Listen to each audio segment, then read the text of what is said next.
guys. Welcome back to another episode of the Tuckered Mama Podcast. I'm your host, Sami, and today I thought it'd be fun to bring on another fellow Tuckered Mama. Her name is Julia. She's a dear friend of mine. Today we thought it would be fun with Father's Day right around the corner. We wanted to dedicate this episode to dads. Not just husbands or partners, but parents too. When people talk about raising kids, the conversation often centers around moms. And rightfully so. Motherhood is beautiful, it's exhausting, it's rewarding and life-changing. But today we wanted to shine a light on dads who show up every day too, just like us. Fatherhood has changed so much over the years. Many of today's dads aren't just providers. They're changing diapers, they're doing bedtime stories, they're packing lunches, they're doing carpool duty, they're distributing snacks, they're fixing boo-boos, they're emotional support systems for both the kids and us. So today we're going to talk about how dads have evolved over time, the pressure that they face, becoming a parent changes them emotionally just like us, and why motherhood really isn't such a solo journey anymore. So we'll touch on all of that, and we'll touch on something that isn't talked about nearly enough is how dads experience postpartum struggles too, and the challenges that they navigate while adjusting life to a new baby also. Because imagine one day, you're just walking along, just, regular husband, and then the next day you're a dad all of a sudden. Like, moms have all this time to prepare themselves. They're pregnant for really 10 months, and we're getting the feeling of, this motherly instinct, and dads, they don't have that. They're just, expected to know what to do from day one, and they're learning just like we are. So, of course, Father's Day is coming up, so we'll be sharing some great Father's Day gift ideas. I pulled a couple from my social medias. I put out some questions for you guys, and you guys wrote back some awesome ideas and some hilarious ones I can't wait to share. So grab your coffee, y'all, hide in the pantry for 5 minutes, take a moment of peace, and join us as we celebrate dads this month with Father's Day and how we make motherhood possible together. So let's get right into it. Hey, Julia, how are you? Welcome on the podcast.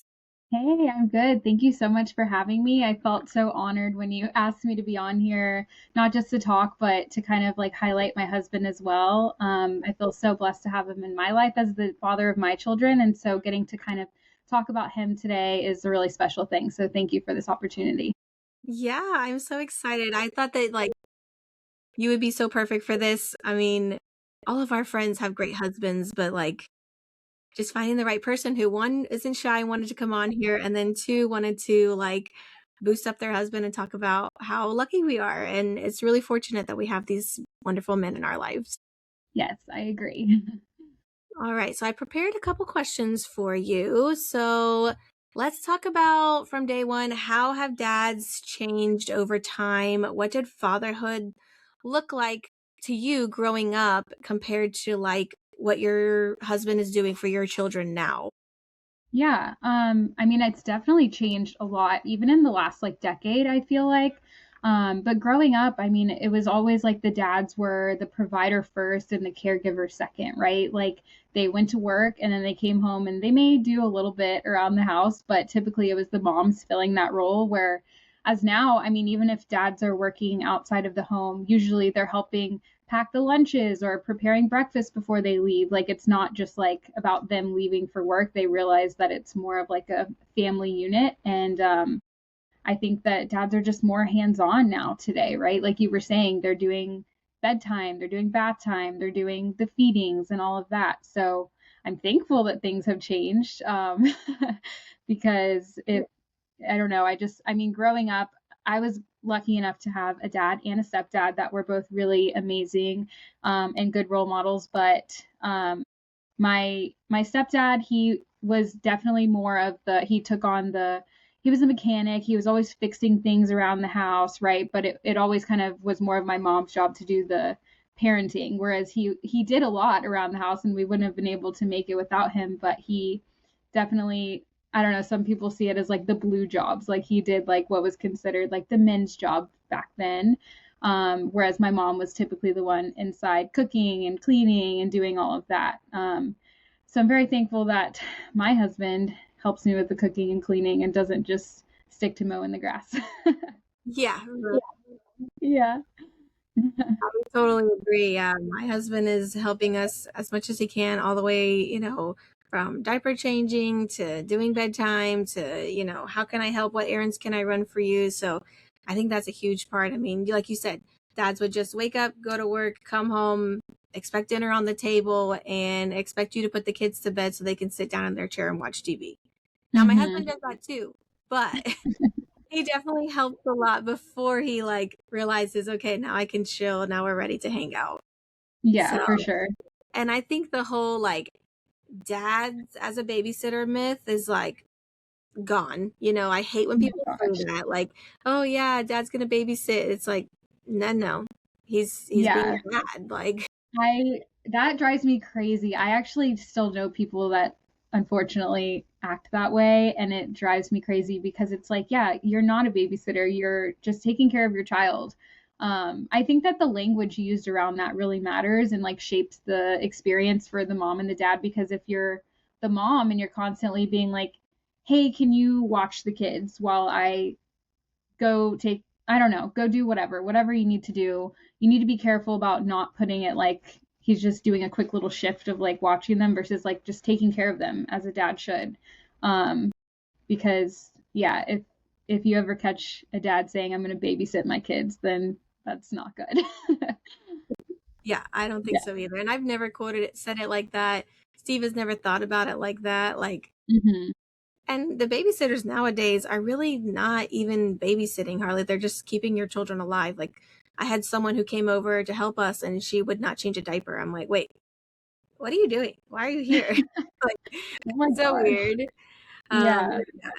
So parenting is definitely a team sport now. So how modern dads are becoming true parenting partners instead of like being just the helpers. I think everything's a team sport. Like, does your family do everything together? Like, I know we always move as a unit, whatever we do. I enjoy having my kids with me. I like taking them on trips and vacation. Like, I'm not one to like find a babysitter and go out of town and I mean, everyone each their own, like no problem with that if that's how you parent. But I think it's like everything is done as a team now versus how it used to be, maybe. Like, do you guys do everything together? Yeah, I mean, for the most part, I do think that there's like shared responsibilities that we have. Like we always do bedtime together in the house. But also, I think something that we've kind of adopted is that we kind of own certain jobs around the house too. So that way it's not left like halfway done by one parent, halfway done by the other, or like it doesn't get done because someone thinks the other person did it. So just like, for example, I've told you this before, but JB is the cook of our family. I will chop the veggies all day long and have them ready in the fridge before dinner, but he is honestly just better at cooking than me. So he owns cooking dinner, but I own the meal planning, right? So I do the shopping. I mean, sometimes he'll be like, "Hey, we should have this week or whatever," and help me with that, but that's kind of my job, whereas he owns the cooking. And then like even just silly things like when it comes to the diaper pails, like that's his job to take out the diapers. And when we are low on the refills, he's ordering it on Amazon. So like we have certain things that we know that we're responsible for, so it doesn't fall through the cracks, and also so we don't get overwhelmed, feeling like we're doing it all on our own. But yeah, I feel like we have a good balance of doing things together and then also kind of like delegating tasks as well. Yeah, I think so too for us. I mean, my husband always takes out the trash and sometimes it's like overflowing and like I know I need to run it down and I do like 50 things around the house, but then when it comes to like taking out the trash, I don't know why that task always gets like way left behind and it takes 2 seconds to like run it down. You've been to my house, I've got stairs, so it takes 2 seconds to run outside down the stairs, but then like I leave my kids, in the playroom or whatever to go to the bathroom. Like, why can't I just take the trash out for once? But like, my husband knows kind of without saying so that that's his responsibility to do that. Most of the time, I always do dinner, like, but he doesn't even get home till 7. So Right. I kind of have to do dinner. And he does sometimes help me like wrap it up, of course, or, the kids are needing this, they're needing that, like while I'm making dinner. So like half the time I leave meat cooking and he's like, should I stir this? And I'm like, oh yeah, yeah, yeah, I forgot about it. Yeah. Like, is there a timer set? I'm like, maybe. like 10 minutes ago, maybe it's been cooking for like 8 minutes. It'll be fine. And he's like, Yeah. okay. So, but I think Yeah. we do a good job. Like, we do bedtime together too. And like, if he's doing Lacey, of course I'm doing Liam. Like, we know, like, okay, whichever one you're taking, I'm taking the other one. And it's a balancing act. I mean, Yeah. you just figure out what works for your family. Definitely. I mean, I think that if you try to do it all by yourself, you're just going to get overwhelmed. And like, having 2 kids also, like even dinner time, like trying to do it by yourself, if on a night that Steve might be working late, or like when JB is traveling, it's hard because not only are you trying to cook and get the food on the plates, but especially when you have a little one and you're having to, cut their food a certain way to make it safe for them, or making sure that your toddler has a safe food on their plate that they're actually going to eat, and like making sure the food is still somewhat warm by the time everyone gets to the table. It's having the help from the dad is super helpful in those moments. Yeah, I've lately, like, I'm so tired of eating cold dinners. Like, I just accepted that because, like, mom, always sits down last. And then once you sit down, you're like, oh, I forgot the napkins. Oh, I forgot to get myself a drink. Oh, you need more water, Lacey? Okay, I'll get you more water. And then, like, by the time you sit down, everybody's done. And it's like, okay. Yep. So now I'm just like, I'm just going to eat after they go to bed sometimes. Like, I don't even try. I'd rather just feed them, put them in the playroom, and then, like, sit down and enjoy my full meal while it's warm. Like, I don't want to take You just gave me an idea, because Luca, my oldest, he's 3, and he is going through a phase where everything is too hot. His food is too hot, or his pouches in the fridge are too cold. So we're the ones having the cold food. Maybe we need to bring the toddlers to the table last, after we've already had a few bites, let their food cool down, so he's not like, mommy, blow it. And I'm like, dude, you know how to blow. You can blow your own food, but Lacey, because Liam, my 16-month-old, is now joining us at the table, which, I mean, of course, he was always there in the high chair, but now she's like really noticing that he's like eating full dinners with us. And we're still like spoon feeding him a lot of things. So she's just like, I want to be fed. Can you feed me? Can you help me? And I'm like, no, you are 3.5. Like, I do not have time to feed you and him. So then she won't leave her food, and then it takes forever. And you know what we do? So we always have mac and cheese in our fridge, like always. It's a must and a go-to. So we actually will cook her food, whatever it is, or his, and we stick it in the freezer. We put their plate in the freezer while we make our plates. And then by the time we all sit down, it's cooled down a little bit, and that works for us. So I don't know if you've ever tried like sticking it in the freezer for a second while you make yours, but yeah, we definitely do that hack. And this morning, my husband was making eggs for the boys and had to go to the bathroom. Classic dad move, but didn't tell me he put the eggs in the freezer. And so I thought they were just like on the counter cooling off. And he comes out a few minutes later. He's like, oh, they're not like eating yet. And I was like, no, where's the eggs? He was like, they're in the freezer. They were ice cold. So luckily there was still some in the pan that we had to save for the dog. So they ended up getting what was the dog's eggs. Okay. It's always like that. It's always like, wait, where'd you put that? Wait, where's that? Yeah. And little miscommunication. And they always go to the bathroom at the worst times. I'm like, can you let somebody know you're in the bathroom? Like, I didn't even know where you went.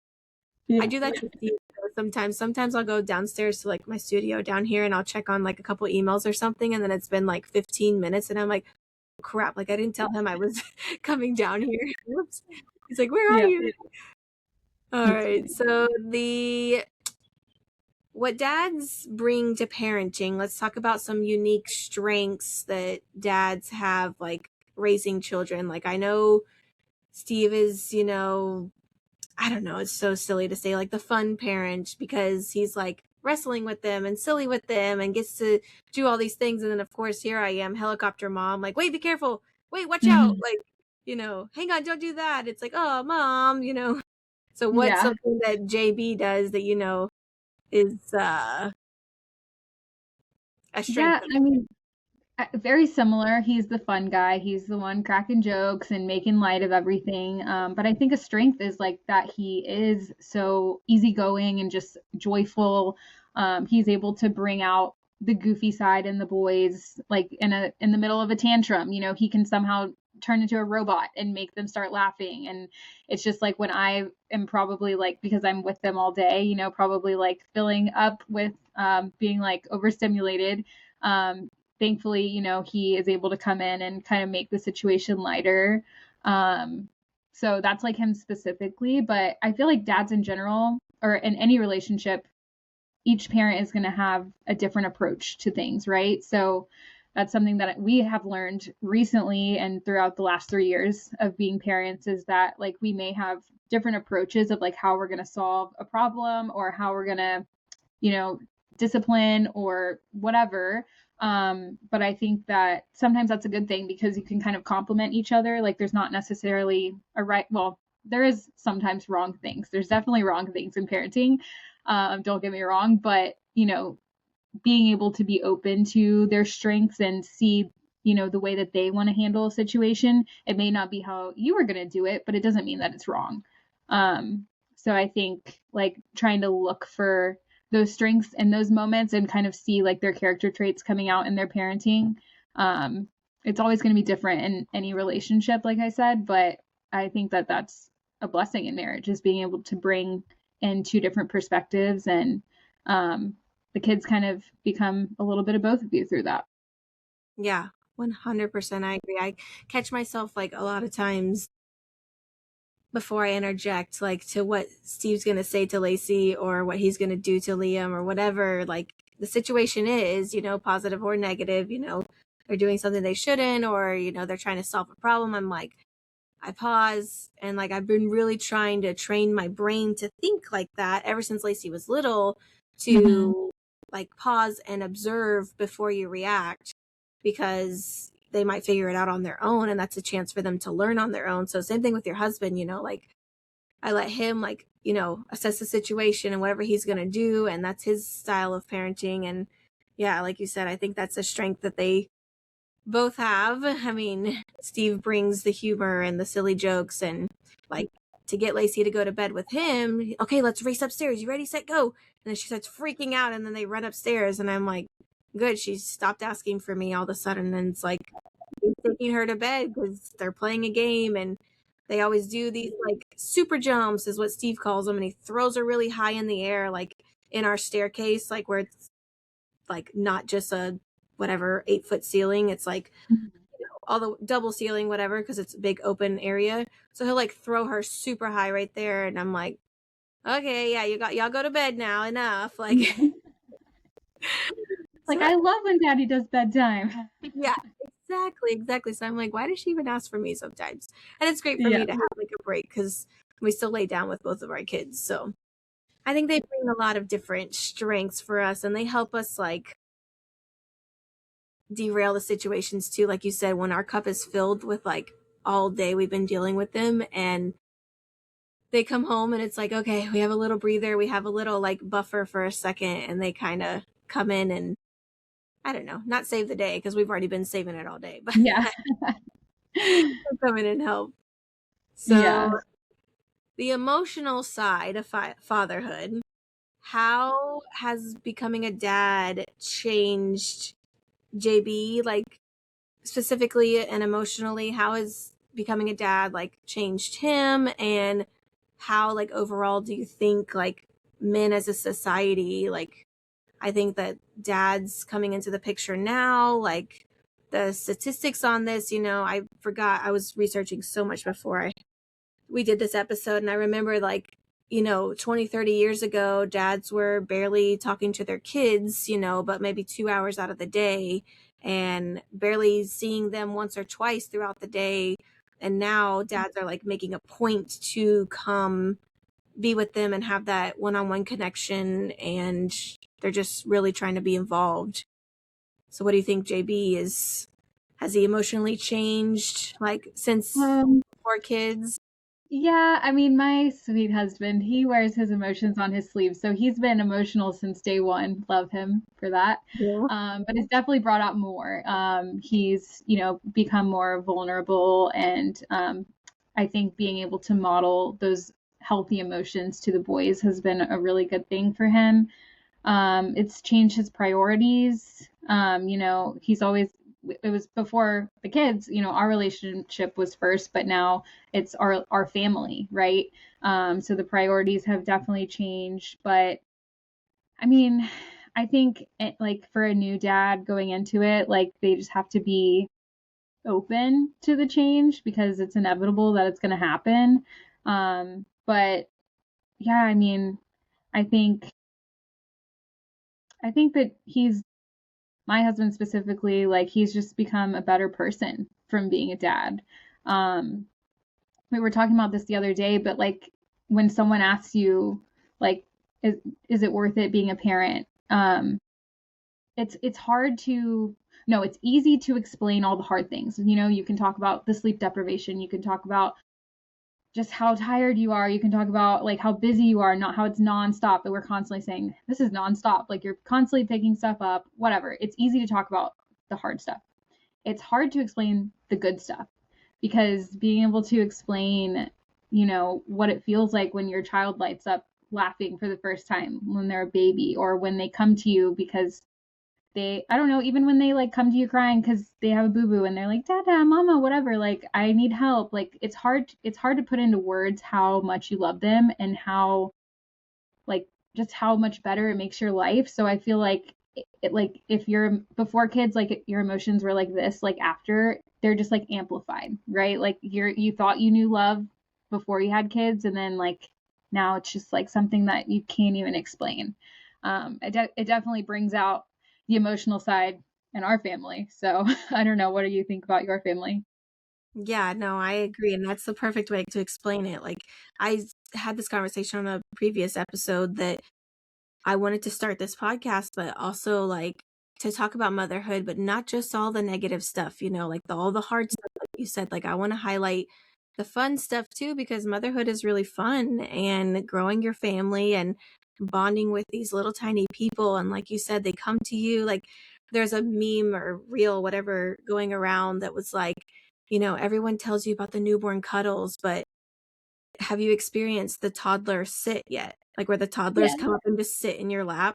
And it's like the Mm-hmm. cutest thing. They're like, oh, this perfect little chair for me. Here you go, right in your lap. And Yep. it's like, I got a chair, but how can you resist? Or they bring you their favorite book and Liam, like, he's so funny. Like the book is not heavy, but he hears me and Steve grunting, so he'll pick up a book and go, ugh, ugh.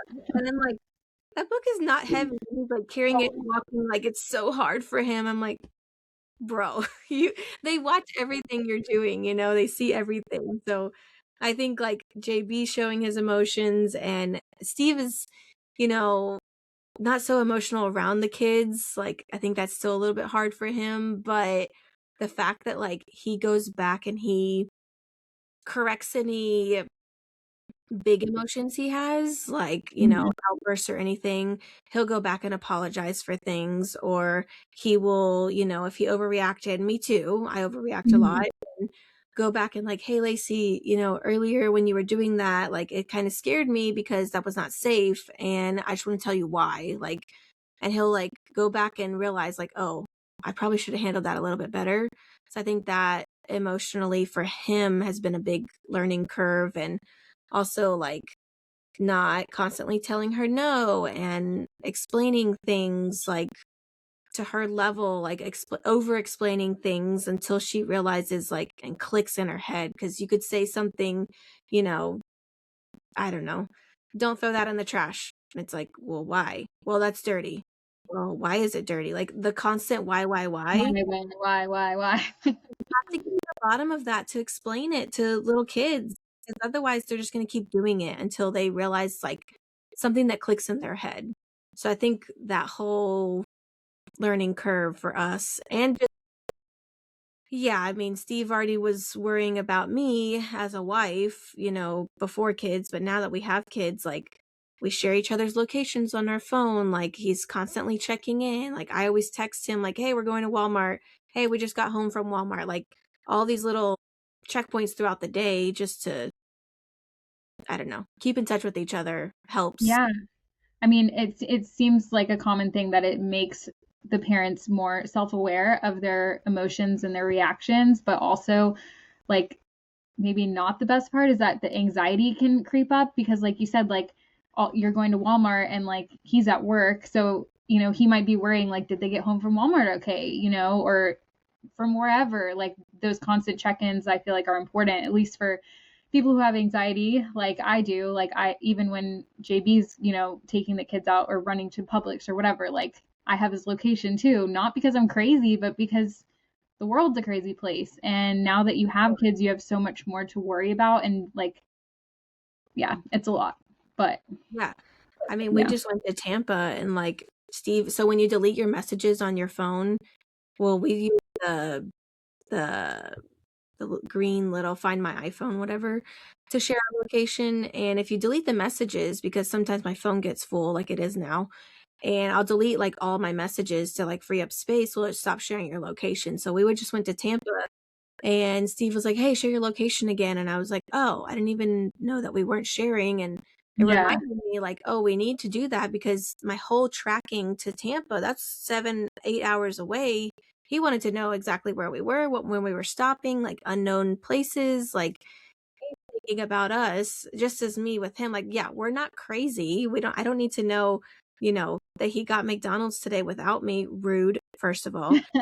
But I don't need to know every little nitpick thing about him, but, like, if he's out with the kids, like you said, like, I still worry, like, "Hey, are you guys okay? Like, what's going on?" And just checking in, so all of those emotions, anxiety and worrying and just showing kids that, like, emotions are okay and what kind of emotions can you have and, how to work through those emotions, all of that. I think that the world in general and men are adapting and changing and seeing that. So the day that everything changes, so imagine going from, like I said earlier when I first started this episode, going from, just only caring about yourself as a dad and your wife, and then all of a sudden, like the next day, you're a full on parent. Like you have this tiny little baby life who's crying, and you're a dad. You don't have milks to feed them. Lacey calls my boobs milks. She's always said that. So it's Love so that. funny. Like when we're in public, she's like, "Do you need to feed Liam some of your milks?" And I'm like, "Yeah, he needs milk." So my chest has always been milk to her.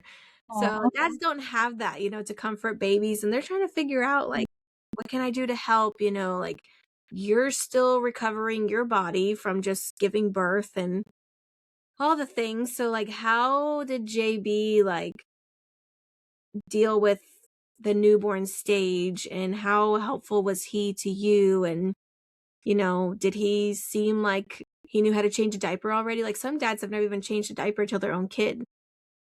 Yeah, so our experience with our first was definitely way different than our second, um, as is probably with most people. But the first time around, I feel like he was eager to learn, but definitely needed to learn, right? He didn't know how to change the diaper, didn't know how to swaddle.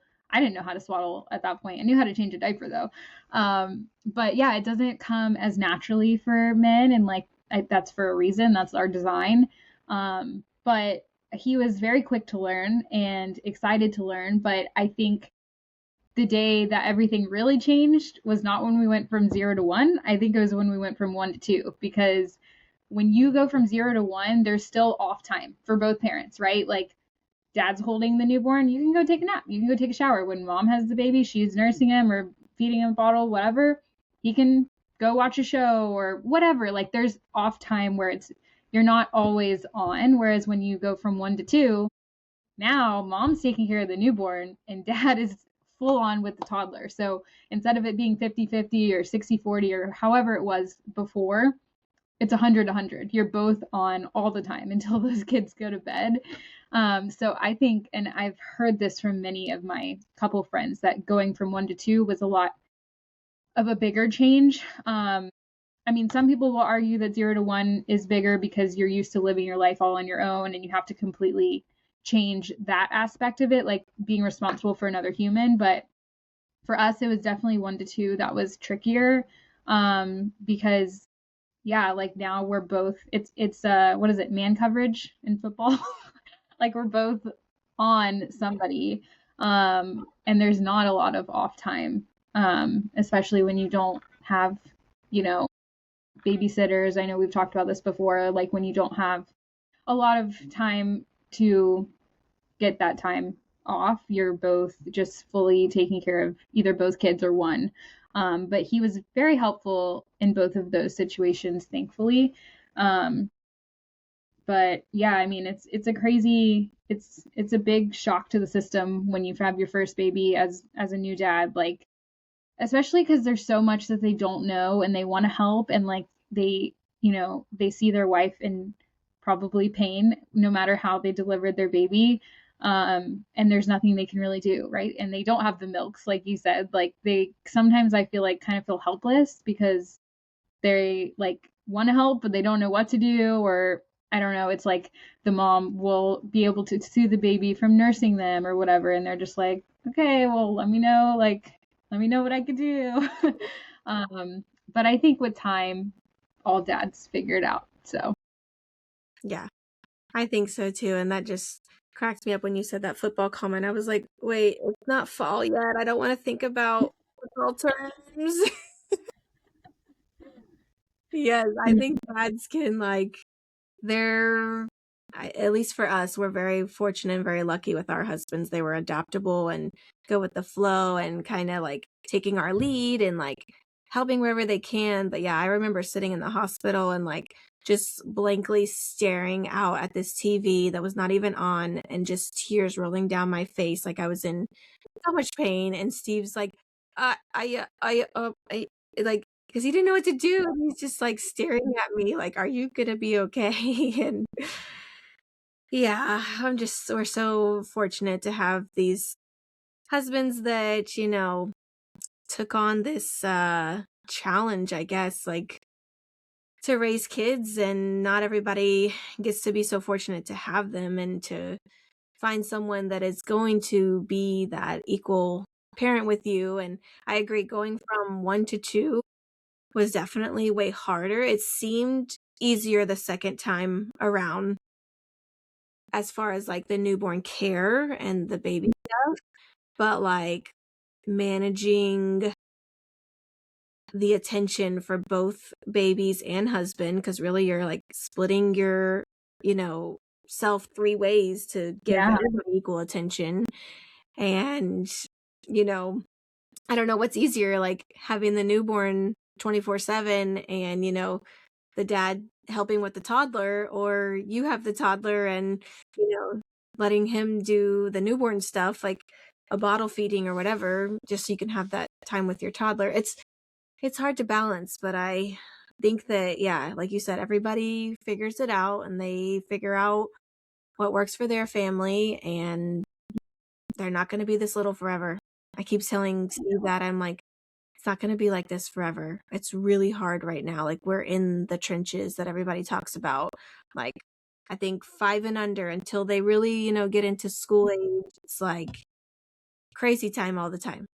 But at 5, I mean, if you have more than one kid, like let's say they're 2 years apart. So 5 to 7 or 8 years of your life, of 80 years, say, a tenth of your life is this really hard, challenging time for something so rewarding. Like, that's what I was gonna say. It's so rewarding though. As hard as it is, it's even better. Like I don't know. It's like I said, it's hard to explain, but there I don't know where I think I saw this on Instagram somewhere, but I totally stole it and I use it all the time when people say like in the grocery store they see you with the two kids or whatever and they're like, "Oh, you got your hands full." And then the best comeback is, "But you should see my heart." But I think that's so sweet because it's so true. Like, yes, my hands are full, but my heart is even fuller. So yeah. and people who say comments like that, it's like, oh, like you've probably been through this. Like, you've been in where I don't know, not most, but majority of people you walk into life with have had kids, or, they've been around siblings, or they've been, cousins, kids, or whatever. Like, you guys have experienced this stuff. So like when we go in public places, I'm always like, you know what, you guys can scream. I don't care. Most likely Yeah. never going to see people again. And if I am, like they're going to remember that hard day I had and be like, hey, you made it through the other side. Hey, welcome back. Like For everything's okay sure. now, you know? And I always try to like, when I see moms out, like, I've been there. Like I saw one mom, we were leaving home, at home one time, and cause we're crazy and we shop for Halloween stuff in July, but we won't talk about that. We were leaving at home and she had two kids with her and they're like climbing out of the car, we're in the parking lot, climbing out of the car, like trying to crawl through the back of the car. One's screaming and one's like, Mommy, get me out, all this stuff. And it's just chaos. And she's trying to get this super huge skeleton in the back of her car. And I had Lacey and Liam was like a newborn at the time. This was last year. And I just looked at her and I was like, I've been there. I've been there. Like, you're going to make it home. It's going to be okay. Strap them into their car seats and they cannot move. Like, you can tone out the noise, like, strap them in, and then, like, let's work on this skeleton. Like, and she just laughed at me. She was just like, oh my God, I didn't even know you were watching. I was like, I'm not watching, but I just want to let you know I've been there. Like, Yeah. it's okay. And she didn't even care who was watching. She was like, whatever. I'm just trying to get this. Just surviving. Yeah, surviving. So, do you think that dads can experience postpartum and have experienced postpartum? Oh my gosh, yeah. I think that this is something that's not talked about enough. I think, well, one, I think postpartum sleep deprivation is such a real thing and it amplifies everything, right? When you're sleep deprived, something that is a little bit funny might be hilarious, and something that triggers you is going to trigger you even more. You're going to be less patient, you're going to be more anxious. Like when you are not sleeping because your baby is a newborn and it's normal, it's tough. So I think that amplifies everything that you're feeling postpartum, whether it's a mom or a dad. But I definitely think that men postpartum feelings are often overlooked and not talked about, especially if the birth is not ideal or traumatic. I think, like, specifically for me, I'm not going to like get into what happened in my birth story, but it was definitely not ideal with my first. And I had a lot to process through that. And it took me a while to even think, like, oh my gosh, my husband was on the other side of that. Like, what is he going through? What are his emotions about this? And like, there's a lot that got buried deep, like, and we, have worked through it since then. But like, there's a lot, whether it's a great, amazing experience and you still go home and your life is completely changed, that's valid for them to have feelings about that. Or if it's not ideal, definitely also valid to have feelings about that.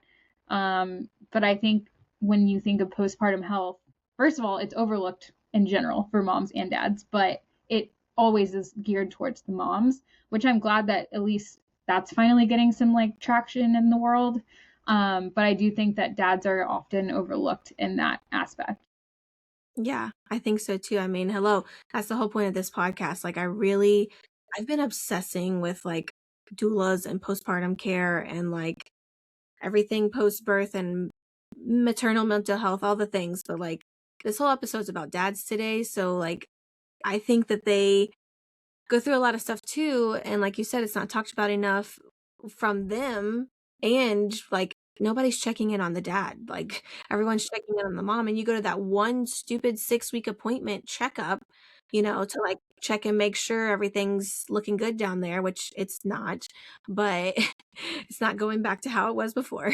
But they just like, have you fill out this one sheet of paper, like, hey, are you feeling sad today? And it's like, no, I don't know. Yeah. Like, people lie on that sheet, and that's the whole point of this podcast. Like, I have someone coming on next week who's a therapist, or in 2 weeks, who specifically like works with women through postpartum, and I can't wait to do that episode. And then I don't know, like, I feel like Steve never got a chance. Like, he is the owner of his business, so he took off a week that he had as a week paid vacation, and he never had time to like, I don't know, he had time to bond with the baby, but not as much as, ideally someone would want.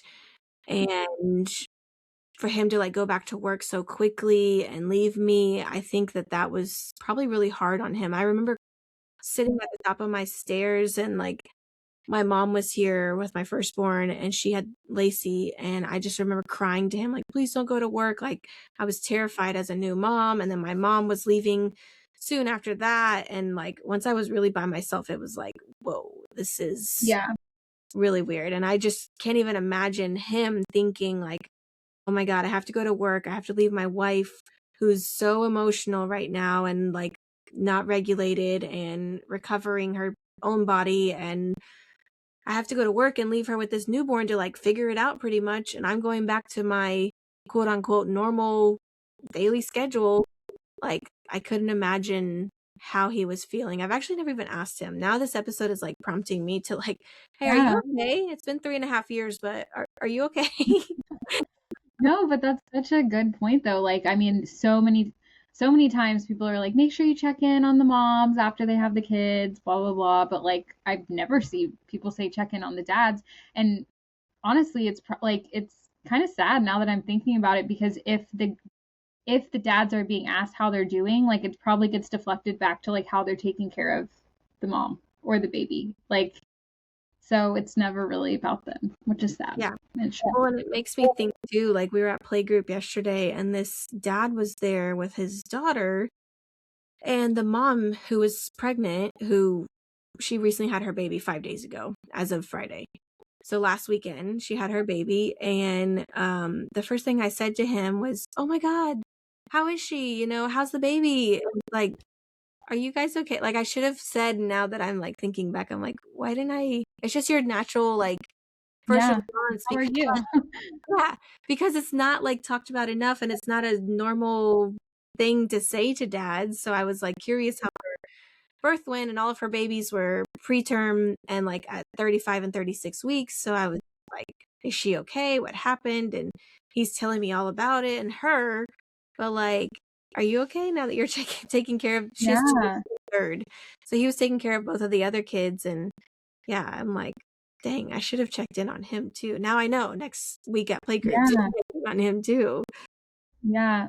My best friend is actually having a C-section tomorrow, so this is making me think like obviously I'm gonna check in on her, but I'm gonna have JB send the dad a text, so he can check in too. So Yeah, and maybe some ideas like, you know, this really helped when, Julia was postpartum, blah, blah, blah, or like, mhm. I don't know, but maybe that's not like a dad thing to do or like a male friendship thing to do. Like, hey, here's some tips. No, I think they like, at least JB, I think he likes it. Like he's had a couple friends recently have babies for the first time, and I think he kind of likes being the one that's like, "Hey, try this swaddle," or like, have you heard about wig windows? I love it. I love it. Yeah.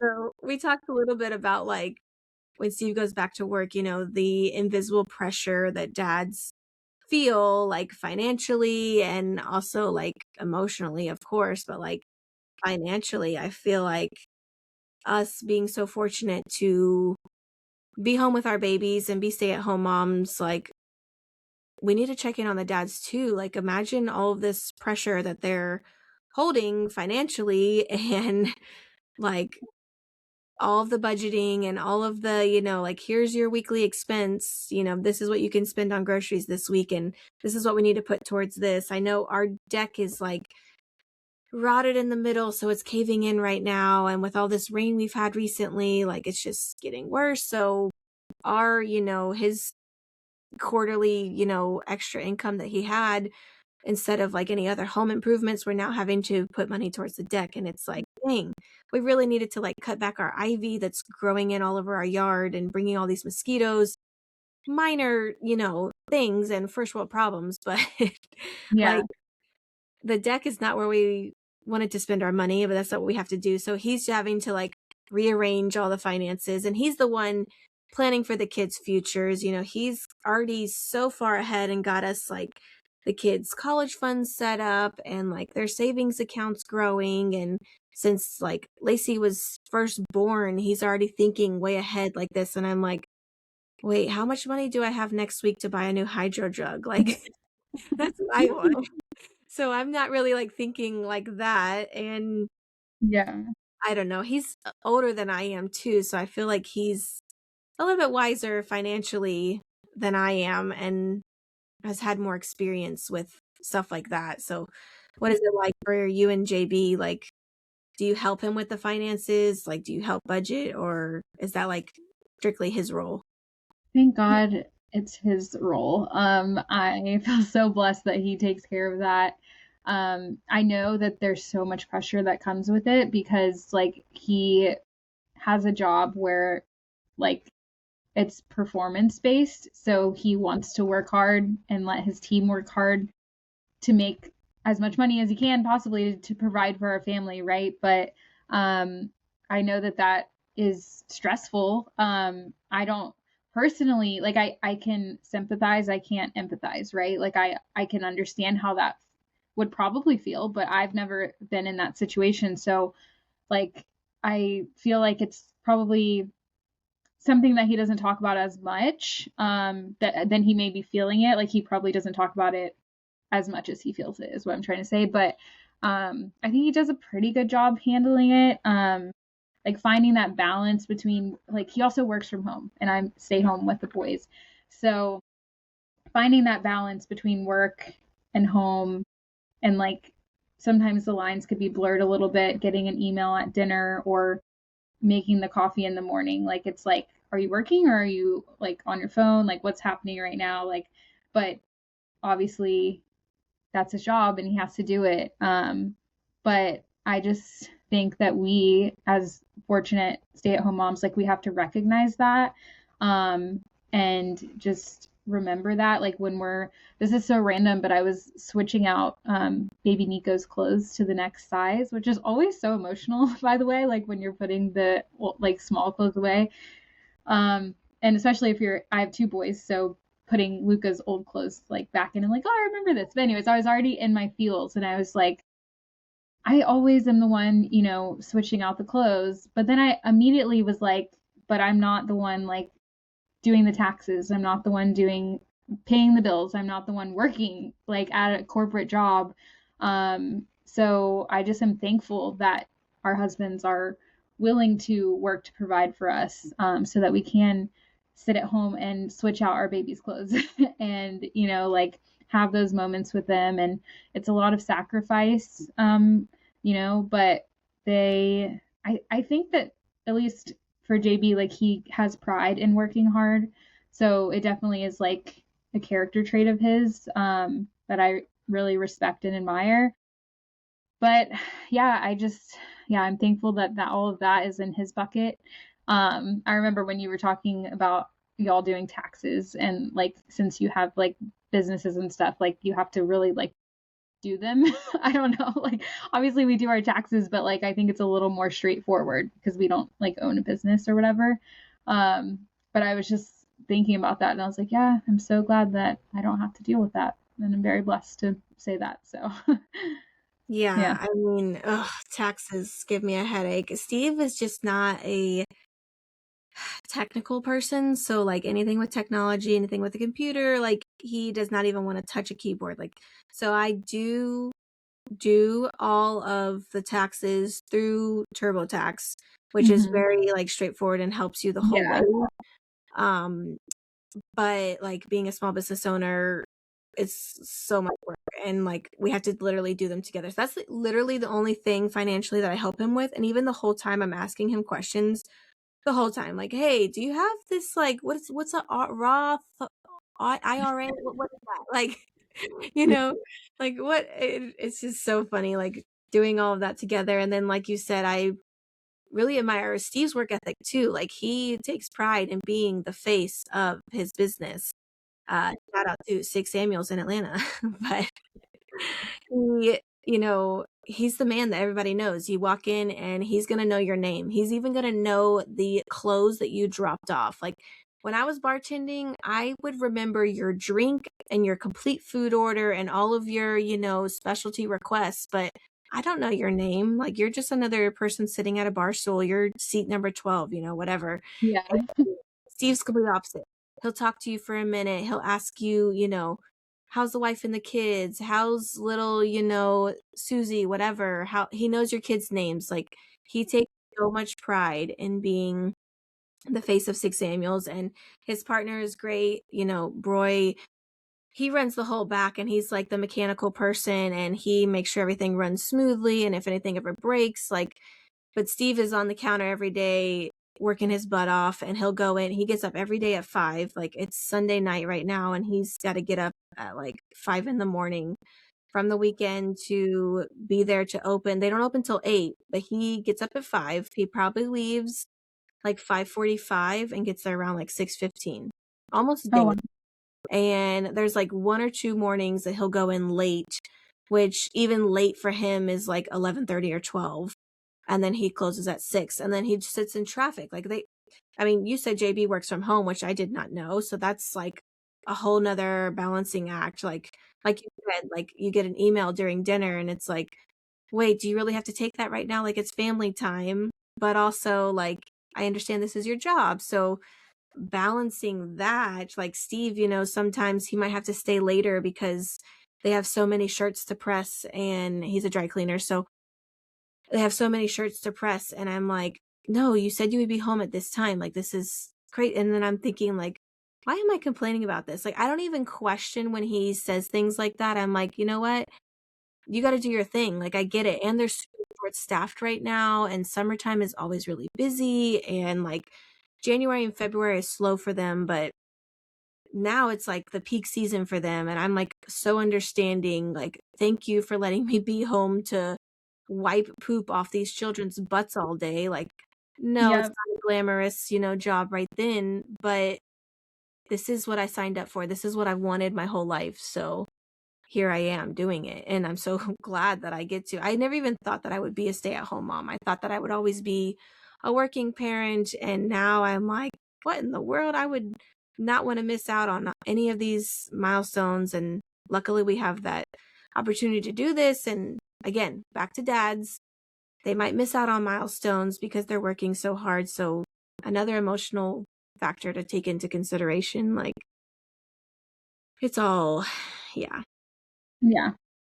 So let's talk about, we talked a little bit already about moms, supporting moms through postpartum. Like, I think both of our husbands, we kind of covered that, like, very helpful, and kind of, what can I do to help? What errands can I run? And sleep deprivation, hits dads too. Like, it's not just us with the sleep, and you sleep trained your kids. Yes. So like, did that help you guys get back to like, a little bit of you and him time, and help kind of set things right for your own sleep as parents? Like, because I did not sleep train, and I'm still waking up like every 2 or 3 hours with my 16-month-old son. And my 3-year-old, still, she every now and then will come in the middle of the night and like just stare at me in my bed, and I'm like, why are you staring at me? Like, tap me or something. Like, I don't Yeah. know you're there. Yeah, I mean we did sleep train our children, and I think more than anything it gave us like a, trying to think of the word, like basically what I'm trying to say is like I know at 7 my kids are going to bed, and I know that I'm getting them between 6 and 8. So it depends on, the time change, the month, whatever, like they go through phases, but between 6:15 and 8 is when they wake up. But it gives me that like stability, I guess, of being able to plan evenings, like knowing like they're going to bed at this time. Hey JB, can you stay home? I'm like Friday. That day I was just like, hey, I'm gonna go meet my friend for dinner, like because we know the kids are gonna be in bed at that time. Obviously, there's times when they're sick and whatever, there's sleep regressions. There's times where things don't go perfectly, but for the most part, we can plan around knowing when they're gonna be sleeping. And that has been such a game changer because I need my sleep to be the best me, to even be a decent me. I need my sleep. So I am a big advocate for that. If that works for, your family, I know that everyone does it differently, and that's totally okay. But for us, it was a really big thing because I feel like you can't pour from an empty cup. And when I was not getting sleep, my cup was very empty. So, and like one more thing on the topic of like dads having sleep deprivation, something that I feel like me and my husband do really well is kind of noticing like when the other person is not getting enough sleep and trying to help with that, whether it's like when you're first postpartum or like now 3 years in. Um, I once heard this thing that was like marriage isn't 50-50. Sometimes, it's when one partner's at 70, or no, like if someone comes home and they're at 30%, like you have to be 70 that day, or maybe they're at 10%, like you're going to have to pull that 90. So like if, for example, like Nico was sick and teething or whatever, and I'm up a lot over the night, like if it was the next day's a weekend, like JB's going to make sure I'm getting a nap that day or something. And vice versa. If he's stressed because work is crazy or whatever, and he's having trouble falling asleep, or he's up late trying to close deals, like I'm going to make sure that he gets a moment to rest. So I think that is something that someone recommended to us and that we've like implemented, and it's been really helpful too. I think that that's a great tip for everybody. I mean, Steve, I'll like know when I'm tired and I'll need a nap. Like if Liam's been up all night, or if my mind is racing thinking about stupid podcast episodes for this or whatever, like he knows that I've been up late or up throughout the night. And when I say like, hey, I'm going to go take a nap when Liam goes down, like, can you watch Lacey? Can you be with Lacey?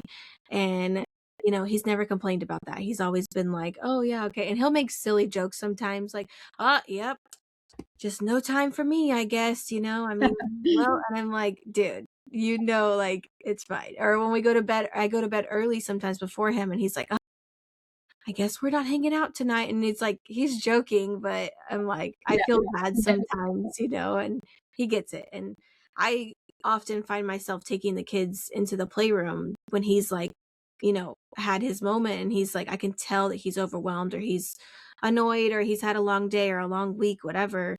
I'll purposefully like take both of them in there and just like give him a moment, like he just needs to sit in his chair and watch TV for a minute and kind of regroup. And then slowly within an hour later, like everybody's happy again and we're all chilling and it's all good. So, and Steve's not a napper. He has become a napper, but he's never been a napper before. And when he falls asleep, he'll wake up and he'll be like, I wasn't. And I'm like, yes, you were. Like, dude, the whole house can hear you and feel you snoring. That's so funny. So do you think that dads are learning as they go, like with the swaddling, like you said, with JB, and like fixing in the car seats? Like I know for Steve, he just kind of waited for my lead for a lot of things and to show him the way of how to clean, a baby girl's, private parts after a diaper change and how to wipe and all the stuff. He's like, I don't have that. I don't know what to do. What? Like. Yeah. I think like for me or for us, something that was helpful was like I have a degree in early childhood education and development, so I knew a lot of the milestones. I knew a lot. I mean, I did a lot of research on feeding. I did a lot of research on sleep.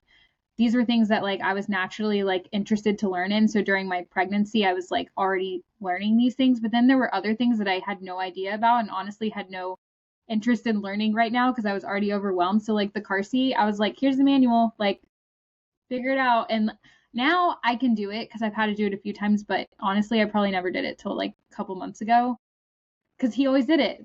And the same thing like the pack and play, the slumber pod, I also just did that for the first time. And I know that's like really lucky to say.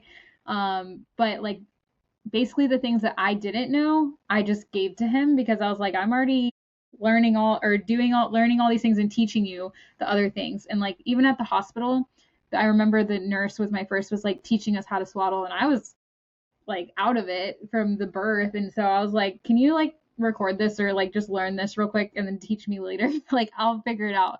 And so to this day, he's like, it's kind of like a joke between us, but he's like the better swaddler. And so he would always be the one like swaddling the newborns, and I let him have it. Like that's what's going to be the thing he's going to learn. Like he can have it. So they're definitely learning as they go. And there's still things that like he said to me, like, I'm so glad that you handle, the baby led weaning and like learning, what portion sizes they need and how much milk they need and how long they need to be napping. Like I'm not putting that on his plate because that was something, like I said, I was like interested in learning, but they're capable and they can figure it out. So they're learning as they go, but they'll figure it out. Yeah. And I think just like anybody else, you learn from watching, like the kids are watching us. So like they're same thing with our husbands. They're watching what we're doing and how we're handling situations. And the whole baby led leading, we did that too. And I remember like teaching him how to, cut the avocado so that there's still like skin on it to grip, and like same with the banana, make sure the peel is still there a little bit. Otherwise it's too slimy and it just falls out of their hands. And yeah, Steve often is like thanking me too. Like, I'm so glad that you did all of this because I wouldn't even know where to start. But also, like, they're not thinking like that because they're, thinking about work. But if they were in our shoes, I think that they're more than capable of learning. But For sure. we're fortunate that they have us and we're fortunate that they have them. It's, goes both ways. Yeah, Like, Steve definitely. always says when he first had his, like, not even an evening, but like he didn't really until Liam was like maybe 15 months. No, not 15, like 13 months, like right over a year was his first time watching both of the kids for like a girls' night out, like a mom's night, and then putting both of them to bed. Like Steve had never put Liam to bed like the whole time. Like that's just always been my thing. I nursed him until 14 months. So nursed him to sleep, and he had to learn how to do that. And then the first time I left him like during the day with both of them, it was maybe like 2 hours for an errand or whatever.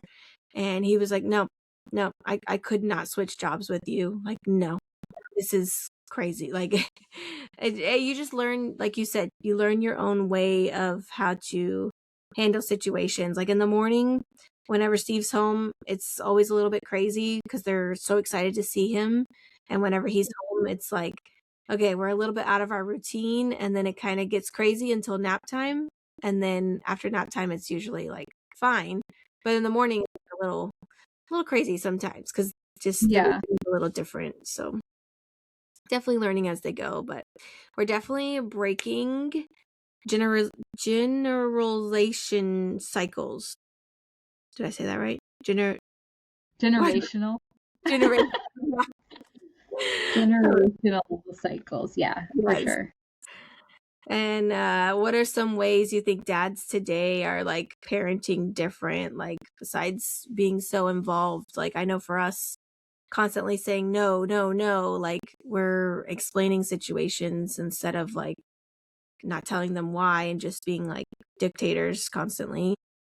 Yeah, I mean, that also like just being more present, like you said, but also embracing the emotions and, validating emotions. I feel like for so long it was like, suck it up, boys don't cry, like whatever.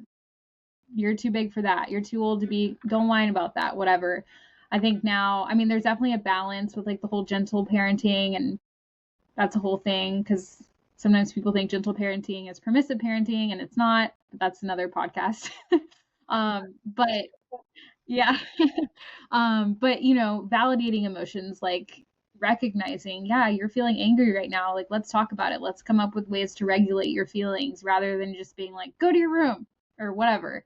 I think that I feel like our parents like were kind of in the middle, but definitely the way our parents were raised was that way for sure. And so yeah, changing the generational cycle of the man being the one that's just like not like no emotions, not dealing with that. I think now dads are a lot more open to expressing their emotions and receiving them from the children. Yeah. And I think like same thing with girls too. Like you have two boys, but even on the girls' side, like Lacey is obsessed with Spider-Man, obsessed with monster trucks. She loves heavy Yeah. metal. Like, she's not like your tomboy, like super into sports, but she's not your typical like girly girl princesses. Like she could care less who Ariel is or Cinderella. Like she wanted a Mm-hmm. troll birthday party, because she loved Queen Poppy, but like she also wanted to be the Grim Reaper for Halloween. So Yeah.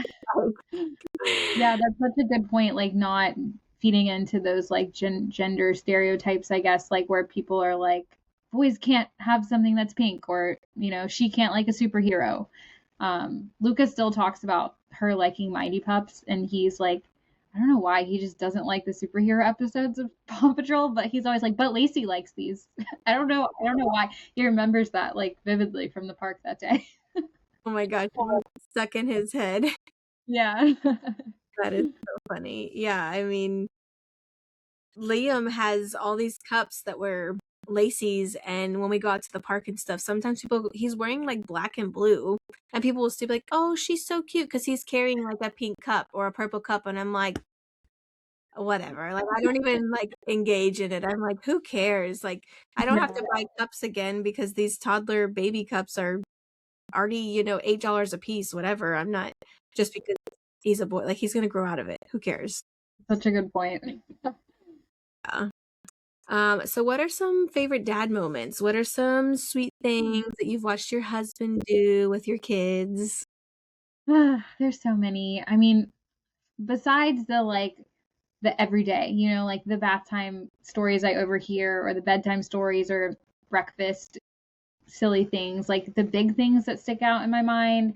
JB took Luca camping right after I had Nico, and it was like a special like bonding thing for them, like for Luca to get one-on-one time, and I was home with the baby, but like the the the fact that he initiated it. It wasn't like me being like, "Hey, you should find a way to like spend time with Luca." He was like, "I'm gonna take Luca camping in my car," and they went fishing, and I wasn't there for that memory, but it sticks out to me as a time that I'm like, I'm so glad I chose him to be the father of my children. And I mean, even today, like he took Luca to the Braves game with two other of his dad friends and their 3 and 4 year old boys.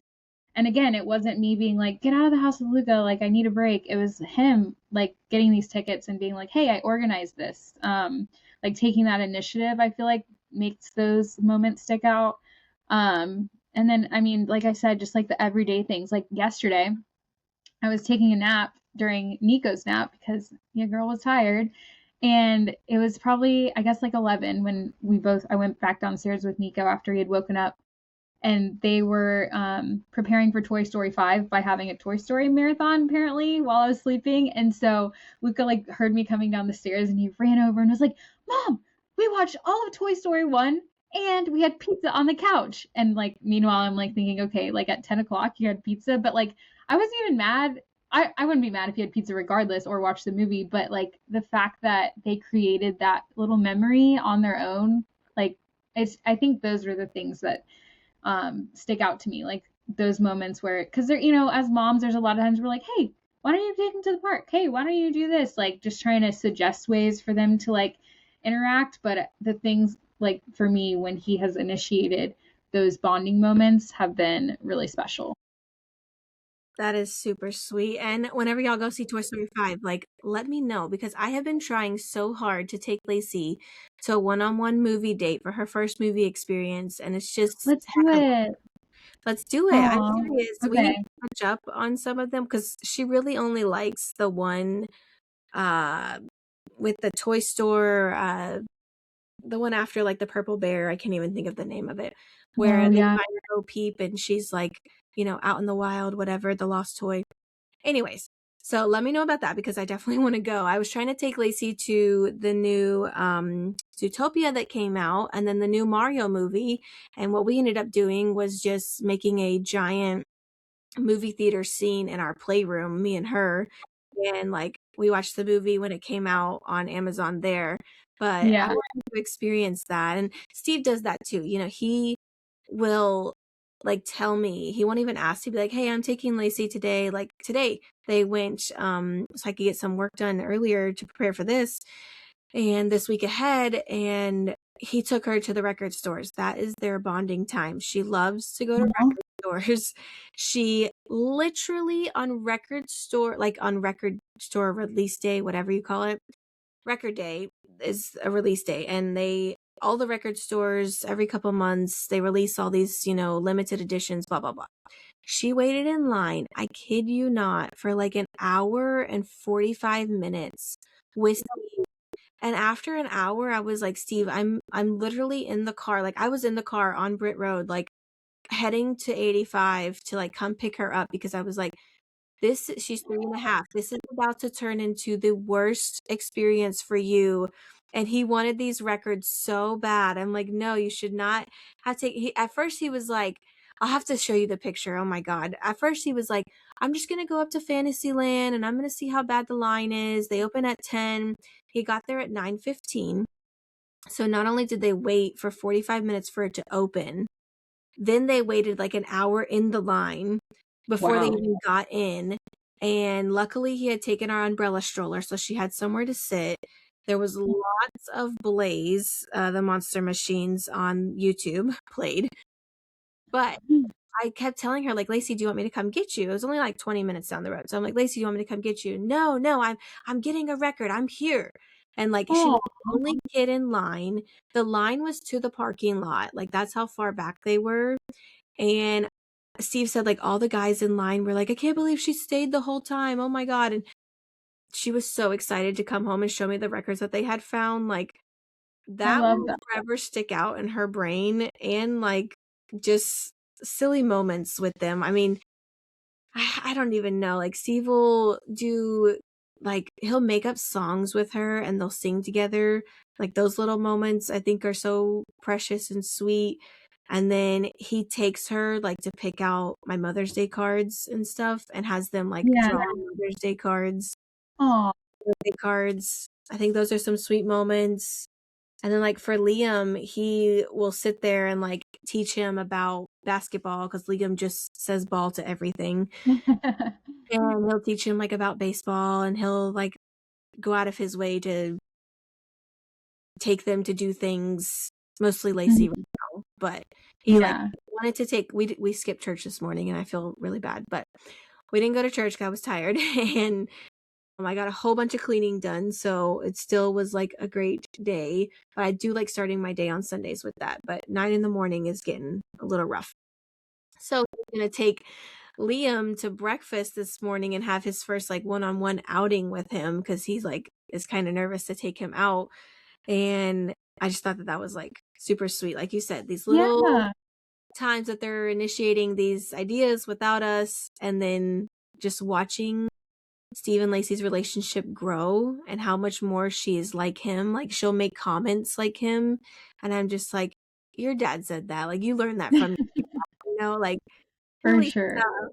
And, like, the whole rock and roll, I'm like, "No, no, no. I'm a country girl, you know that." Yeah. And she's obsessed with, like, heavy metal rock and roll, and then, like, only wants to wear black all the time, and I'm like, "What? Who is Yeah. this?" Like, Oh, I mean, I've definitely seen their relationship like be so sweet at gymnastics, which is obviously where we met, and then at T-ball. Like, I'll never forget that first practice. That was so chaotic, but I remember Steve and JB were both just like thriving, like yeah. getting to like throw the ball to the kids and stuff. Like, but the way that Lacey is with him is so sweet. I love that like daughter father dynamic. Yeah. Thank you. I think that they are the relation, and, like, it helps a lot too, like, we started, I guess it was the first time was before Liam was born, or maybe no, the first time was when he was, like, a couple days old. I don't remember, but, like, at Valentine's Day, yeah, because 'cause she's been on 2, so it was, long story short. The first, week Liam was born was Valentine's Day because he was born on the 5th, and there was a father-daughter night at Chick-fil-A, and ever since then, that really kicked off our daddy-daughter dates and our daddy-daughter time, and, like, they got this little paper, and it's hanging on our fridge still, and she always asks me to read it to her, and it's like, "What's dad's favorite snack right now?" And she put something crazy like icing, or, "What is dad's favorite TV show?" And she put something crazy, like, and it's just funny to see, and every year, so they've been twice now, but they had the same paper again this year, and to see her thoughts about her dad come out and his responses to the Yeah. same questions about her, the whole, like, their whole relationship is just so sweet. So I can't wait for Liam to start talking and for that bond to happen. All those Hmm. moments, they're just so precious. Yeah. Like, seeing them be dads, like, you always knew, I love this guy, he's gonna be the father of my kids, but then seeing your kids interact with them, it's Yeah. just so precious. Something else. Yeah.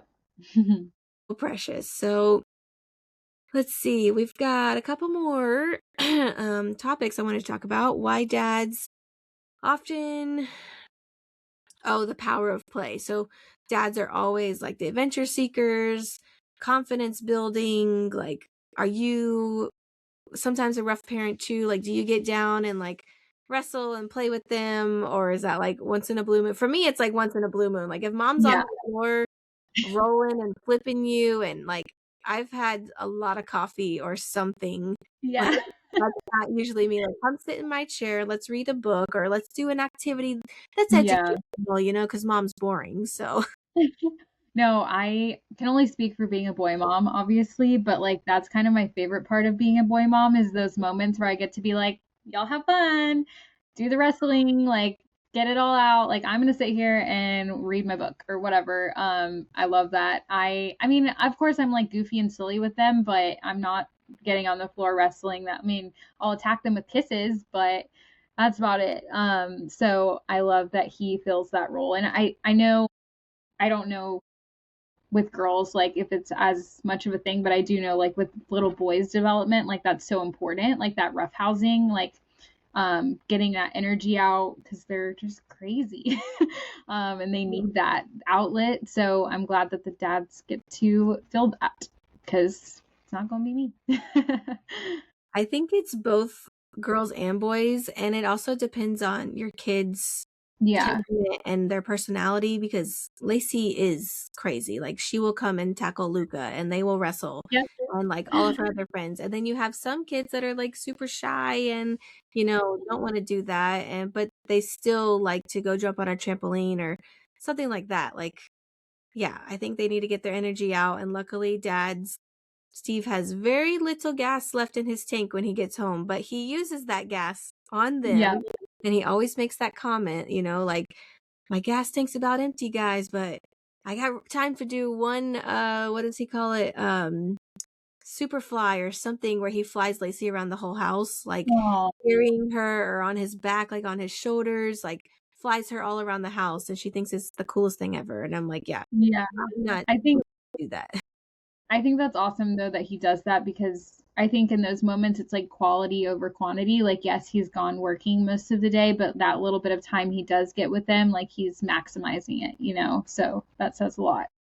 For sure. I mean, the second he comes home, it's usually like dinner, and then we have like maybe 30 or 45 minutes to play, and then it's bedtime for us. So he doesn't get home usually till like 7, and most of the time they're like done with the day by 8 o'clock, like the latest. Like we start bedtime around 7:30 sometimes. And especially on the weekends when he's home, like we had dinner at like 5:30 today, and then they were like crazy until 7, and we're like, okay, time to start the process. Like, Yeah. hey, they're checked out, like let's do it. But then on his long days, he definitely comes home and he makes sure he like gets that time to. That's why we've always had Lacey's bedtime later. Like when she was now, she never went to bed till like 9 or 9:30 because he only had like 1 hour with her. So, and then until she dropped her nap at like 2.5, of course, right after Liam was born, she started going to bed much earlier, and it was much easier to do. We had to lay there with her for like 45 minutes, sometimes an hour, like back to the sleep training. We did not do that, and pros and cons like to both, but each their own, do what works best for your family. And yeah, so I think, okay, let's talk about dad guilt for a second. Dads experience the guilt too. Like we said, going to work, you're working these long hours, you're missing milestones. Like, I don't know. Steve's never really like talked about his guilt and what he feels, but I can tell like when I send him updates, like how excited he gets, and I can feel the vibe, that he's like missing out. But I do try to text him like constantly what's happening, or show him like, look what he did today. Oh my God. Or record those moments so they have them for later. Do you Yeah. do? Yeah, I mean, like I said, he works from home, so a lot of times we're lucky that he's in meetings, but if there's a 5-minute break, like he could run down and see whatever, but like he also travels for work. So probably like once every 2 weeks. So pretty frequently. And in these last 9 months with Nico, there's anytime he does a milestone is when JV's out of town. Every time. And one time he came home from a trip and it was like a longer trip. Sometimes they're like 1 day, sometimes they're like 4 days. So it was like a longer one. And of course, there's fun times on the trip, like, the nice company dinners and blah, blah, blah. But I was like, did you enjoy that? Like, how was the trip? Like, that must have been a nice break. And I wasn't being sarcastic. I was like genuinely being like, did you have a great time away for 4 days?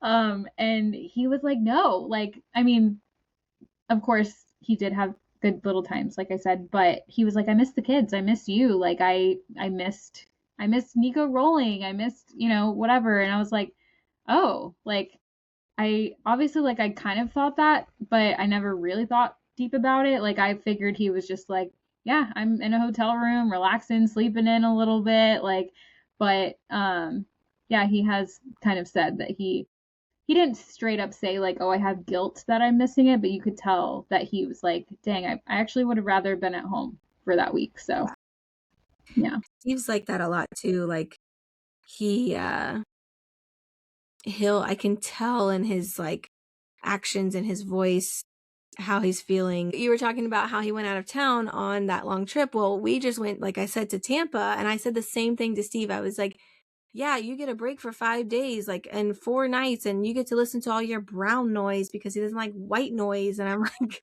okay, whatever. And I don't put any noise on in our room because I'm terrified I won't hear the monitor or hear Lacey get up. And like the little buzz from her camera on my phone is not enough to wake me up. So Yeah. I don't ever let him have his brown noise, and he swears by it that it makes him sleep better or whatever. And I was like, did you enjoy your time? And he's like, no, like, I miss you guys. Like, I think that they're always thinking about the routine. Like, I'm sure JB, every, dinner at 7 o'clock, he's like, oh, I bet Julia's putting them down right now. Like, I wonder how smooth it's going. I wonder how she's balancing it, like, with the two of them. And like, how do you even do it when he's gone with both of them? Like, is Lucas still in a crib or is he in a big boy bed? Like, does he stay in his room? Yeah, he stays in his room. I do Nico first, and he like helps me. Like, he's now at that point where Oh, he like, well, now they can take a bath at the same time, which is really sweet. But yeah, I'll put Nico down and then go handle Lucas, because even though I mean, I don't like lay with him the whole time. I do lay down, and we have like a routine of like telling a story and like praying and singing a song. So it's not at first with Nico. When I first did this, when he was really little and JB was out of town, I would have Nico in the bouncer on the floor in Luca's room, because he wasn't like, it wasn't his bedtime yet, because when they're little they go to bed later. But now it's manageable. It's definitely tough, but yeah, I totally agree. Like, there, you can like talk through our monitors, like from your phone. And sometimes when he's traveling, like, he'll be literally like at a dinner and be like poking in and being like, good night guys, and it scares the crap out of us because it comes out of nowhere. But like you said, he's like, at 7 o'clock dinner instead of like 5 o'clock like normal, but he's thinking about what's going on and sad that he's missing it. So yeah. I've yeah. done that too, like where we've been out at mom's nights and like peeked in on the camera. Like, I'm still checking in, and I think he does that too. Like, during nap time, I'm sure he can see like the struggles, not so much anymore, but like constantly Liam getting up and me having to go back in there every 10 minutes because we did the floor bed and like, stay in your bed. He Yeah. comes out, stay in your bed. And he bangs on the door. It's like, no, you sleep here. This is a bed. This Yeah. is what this is for. Like, I'm sure Steve can see like all the chaos going on. And we don't have a camera in the playroom, but like his room, Lacey's room, like cameras around the perimeter of the house, of course. So he sees like me getting in the car, like, and going back inside for 15 Yeah. different things, and one kid running down the driveway while I'm trying to put the other one in. And I feel like they feel guilty, like they want to be there to help, but also this is our Yeah. role. But then there's also that like 1% that's like, have fun. Yeah, yeah, yeah.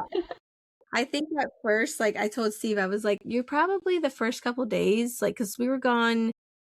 We left on a Wednesday and we came back on a Monday. So yeah, like 5, maybe almost 6 days.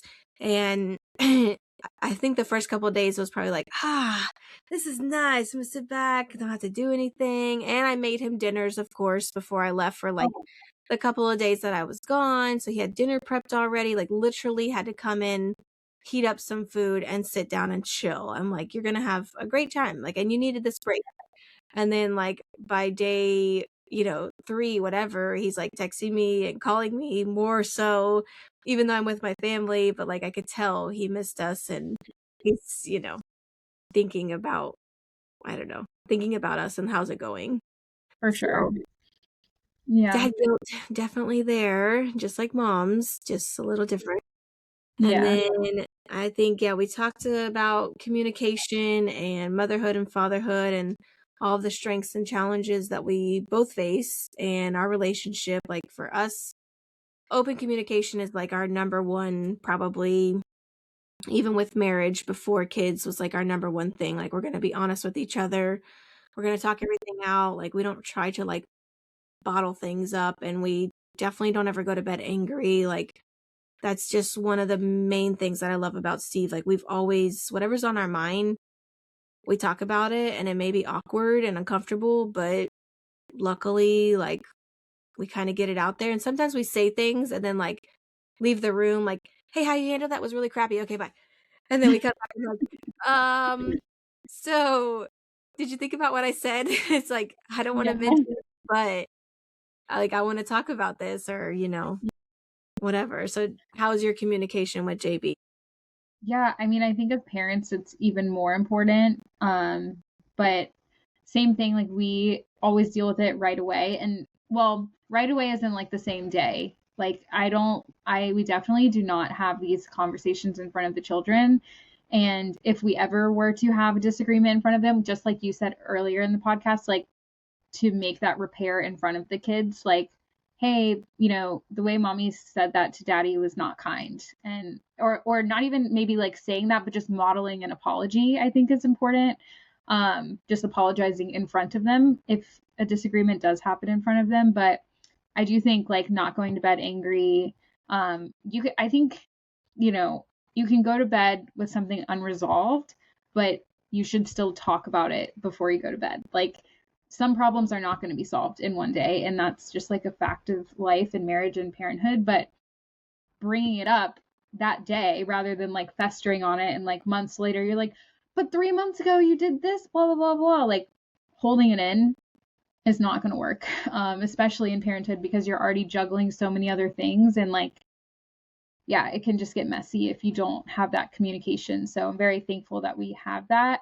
That was something that was really important when we were dating to me, that we could establish that we had like a healthy communication um, about good things and bad things, because, at the end of the day, we're a team. And um, yeah, you just have to be able to talk through things. And if you don't have an answer right away, like you'll get to it. But yeah, I like what you said about, not going to bed angry, but then also like the thing about not, or like making the repairs in front of the kids too. I think that's important. So Yeah, and yeah. like you said, I mean, not everything's going to be solved in one conversation. It may take a couple. And I mean, Steve and I, we do disagree on things. Most things we can find like a middle ground, but if we do disagree, then we both respect what each other has to say, and, we figure out how to work it so that both of us are happy and not just one, gets their way and the other doesn't. Like we try to, okay, you didn't like how I handled that. Well, how would you like me to handle it? Okay, I'm going to try it this way, but I'm still going to say also what I said, like whatever Mm-hmm. the case may be, Yeah. Like Steve earlier, Lacey had a giant gallon-sized Ziploc bag on her head. And he like instantly freaked out and like ripped it off her head. Was like, no, you don't do that. Oh my God, that's so scary. Blah, blah, blah. And just, this is going in the trash. We're not having Ziploc bags in the house anymore. And I was like, Never again. literally happened today. And I was just like, whoa, dude, like chill. Like, and I feel like in the moment caught himself like, whoa, whoa, whoa. I just freaked out. But that's because he was so scared about it, because I mean, Yeah, for yeah, sure. you can get suffocated from it, but I'm over here thinking like, okay, we're watching her. These are not, likely odds right now. And yes, it could happen. So that was a little kind of tension we had between each other. But later I went up to him and I was like, hey, I wasn't trying to judge how you handled it. I was just trying to get you to explain it better to Lacey. So sometimes I catch myself like over talking him, like, hey, Lacey, just let you know that that's not safe because this will stop you from breathing. And breathing is when you suck in air and you let it out. And like literally explain it down like that, and then I could tell that he was, and he's gonna listen to this podcast and know this conversation, but whatever. Again, we're honest with each other, and I went back to him and talked to him after it, like, when you don't talk in the heated moment, you talk when you're both calm, because in the heated moment, it's not gonna fix anything, it's not gonna solve anything. So I went back to him later and I was like, I wasn't trying to overtalk you. I was just trying to explain it to her in a better way than just snatching something away from her, because she legit like was terrified when you pulled it off her head and you scared her.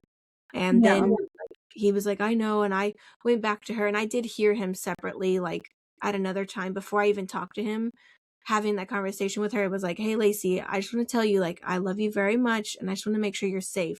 That bag, blah, blah, blah, blah, blah. And he explained it again, but like in the moment, sometimes reacting like that, and then like me coming in, that kind of stuff sometimes happens between us. But I understand his point, but also like she did not understand your point. So Yeah. little stuff Yeah, like that. that's tricky. Yeah. No big deal, but like we're not gonna go to bed angry over that. Like that's so No. silly, you know? Yeah, for sure. So Just what's gotta something that you wish dads knew about moms that they maybe don't really always understand, don't know? What's something that like they just don't? I mean, I feel like it's probably the mental load. Like, no matter how much we divvy up the tasks and ask them for help and they help and show up, like, I feel like they can be the perfect dad and still a lot of the mental load is going to fall on the mom. And that's just like, I don't know. I mean, I feel like that's just how it is. But there's a lot that goes into every day and like thinking about everything. Like there's all, I always see like the memes or the reels and it's like doing the backwards mom math. It's like, okay, we have to be here at 11, but they have to eat at this time and they have to, do XYZ and we have to nap at this time. So I need to wake them up at this time. And like, maybe there's dads out there that do that, but I do that math in my house. And so it's just like, it's a lot. And like, I mean, we were at the beach like a week and a half ago and luckily like we've traveled enough as a family to where I now know like what goes on the packing list and what's going to make our trip easier, but like even as simple as like packing, I always now bring paper plates, plastic cutlery, like solo cups and Ziploc bags, because I found that when we're like in a hotel or an Airbnb, like we're going through all these dishes and whatever, it's just easier and makes our lives easier with the kids. And JB like went to get like we had cold brew in the fridge and was like making a sandwich and he was like, where am I gonna put the cold brew? I was like, oh, in the cups. Like he's like, what cups? I was like, I brought the cups. Like what do you mean what cups? And it's just like the things that the moms think about, and that's not even like related to parenting, but just in running a family. There's so much in the mental load, the kids' appointments, like thinking about, the milestones, like especially when they're really young, like under a year or like before they're walking, it's like, is my kid rolling? Is my kid sitting? Are they doing all these things? Like, sure, the dad can look those things up, but I feel like moms are typically the ones that falls onto. And so just recognizing that mental load that sometimes they don't even realize exists, Yeah. I mean, yeah, all the traveling stuff. I mean, it just when I pack, it's always like a 2 or 3 day process. And I have a list in my phone. Like you said, we've traveled so much now that like Yeah. it's my checklist for every single time we go, because I've learned something from every time we've gone. And, don't forget the white noise. Don't forget the cord for the white noise. And then Mm-hmm. sleeping arrangements. I probably need our toddler air mattress with the bumpers, but I might need the bed rails because they're going to sleep in the bed with me too. Maybe you don't know Yeah. where they're going to sleep. And then let's bring the pack and play too, just in case. Like, let's throw it all Yep. in. Like, bring the whole house. And Yeah. it's like, did you bring swimsuits for them? And we're not going somewhere where they swim. And I'm like, yeah, I still brought the swimsuits. Like, Never just know. you never know. And, all the underwear and the toothbrushes and the whole, oh my gosh, packing is for a vacation. It's like, once you get there, it's totally worth it. But then the prep to get there and the cleanup when unpacking when you get home, I'm like, oh my God, this It's a is so lot. much more work. You need a vacation from the vacation. Exactly. Vacation from the vacation. And then, like you said, we got a birthday invitation like a couple weeks ago. And I was like, okay, what time is it at? That's always my first question. And it was at 12:30. And already I'm like, okay, Liam goes down usually around 12. So let me see if Steve is off. And if Steve is off, then Lacey probably needs to eat, around 11:30. And then I'll put Liam down. And then when it's 20 minutes away and we'll make our way. And then like planning my day by this schedule. And like, Yeah. dads don't think like that. They're like, oh yeah, we'll probably be there. Cool, we'll be there. Yeah. But what are the logistics? Yeah. So I'm yeah, sure. the mental load I think is a good one. And I think like I don't think men will ever understand all of the emotions and regulations that we have to go through postpartum. Like I didn't really know what I was going to feel when I stopped nursing Liam. And it was so like I was crying like every day because I didn't know your hormones like after you stop nursing. And I still don't really know. I need to do some more research for my own self, which is another whole episode that's not talked about enough. Like women don't know their body enough, which is sad. And I want Lacey to like learn all of it from me and not from school or rely on friends or whatever. Whole nother episode. But I didn't realize like the hormones that I was going to go through stopping nursing Liam, and I was crying every day. And Steve was like, oh my God, are you okay? Like what's happening? Like I thought we already went through this, because both of my kids at postpartum was around 7 months. I don't know about you, like if it was similar or at the same time. 7 months, I feel like, again, now that I like put 2 and 2 together, stopping nursing with him, at 7 months, they start eating more solids, they're really eating at that point. Like we kind of started at like 5.5 or 6 months, whenever my kids were sitting up. And by 7 months, they kind of slow down on the milk a little bit, not too much, but Yeah. like your hormones change. And then like when I really stopped, it was like, oh my God, is this the last time I'm going to get to nurse him? Like, and I still could cry about it right now. Like just thinking about it, like, oh my God, this bonding moment I had with him. He's not a cuddly baby. So like, makes me emotional now just thinking about it. Cause like, how am I supposed to comfort him? He finally like will hug you for like 1 second, like his head will go down and he's like, okay, don't touch me anymore. And he doesn't like being in the carrier. Like if he was in the carrier, he wants to face out. So like the hormonal changes, I don't think that men will ever understand. No. And that's just the only thing that I'm like, I don't know how to explain it to you, but like, I just need to cry all day and you just not to ask me questions or just to like, just sit next to me and don't say anything. Like, Yeah, or just like don't think I'm crazy. Like just know that like this is gonna pass, but like accept it, still love me, and like do things that will make me happy because right now I'm a little crazy. yeah. Well, they're always trying to be fixers, which I love that. Like, please fix what you can, like help me. But like sometimes you just can't fix that. Like I couldn't even fix it. I don't even know what to do. Like it just had to be something we had to go through. And like obviously I'm not gonna be nursing a 5-year-old. So like you had to go through that, and that was really, really hard for me this round. And I think it like made sense now that I'm looking back at like 7 months, like, oh, that's probably why I was really sad at that time too, because of the nursing. Mhm. Yeah, that makes sense. So It's a good one. hormonal stuff, I wish dads like could know more about that, but like how can they, just women versus men, whatever. Yeah. So what do you think dads wish moms knew? Like what pressures, emotions do dads carry that aren't talked about enough?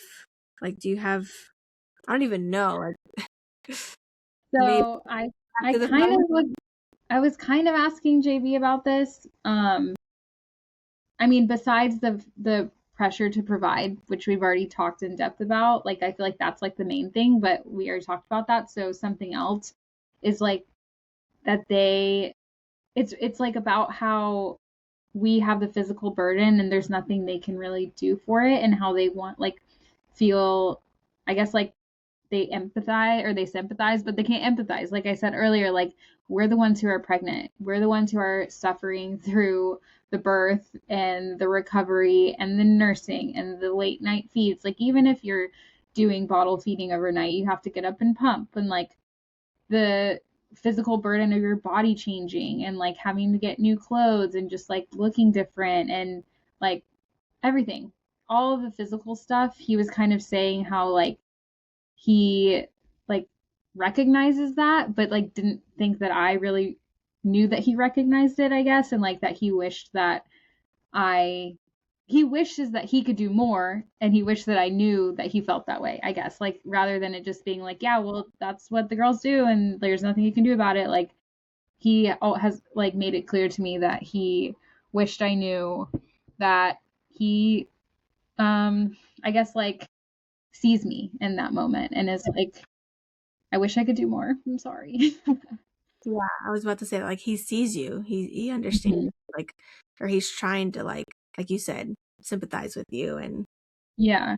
I think, yeah, that's a good point, especially when you said, like, the body changes. Like, Steve was so supportive. I talked about this, like, with Mary, another friend of ours, um, about, like, how your body changes postpartum, and, like, you're not gonna be, that size 0 1 that you were in high school, or, that 3 or 5 or whatever. Like, your hips get wider, and Steve was so supportive when I was, like, emotional and crying. Like, nothing in my closet fits. I'm not an extra small anymore. I'm not a small. Like, I'm 5'2", and, you know, I was, 110, 120 pounds in high school, and now I'm, like, definitely not that anymore. But I'm happy with what I am, and your body has changed, and now, like, you go from girl to woman. And Steve was so supportive about getting me, like, not a whole new wardrobe, but pretty much was like, "Go buy some clothes that you feel confident in, like, go feel Yeah. comfy, like, I don't want you to I love that. feel that anymore." And I think that that was a way for him to let me know, like, that he could relate and that he was happy to support me. Yeah. No, I That's should have good. asked Steve that question, dang it. Oh, well. Follow up later. What are some ways that you think dads can feel included? Like, how can moms encourage dads to build confidence in parenting? Like, how do you think, what would you say to dads right now, like, to build up their courage for parenting? Um, I guess like my answer is not really what to say to dads, but what to say to their partners is like to just do the same thing you would do to a kid.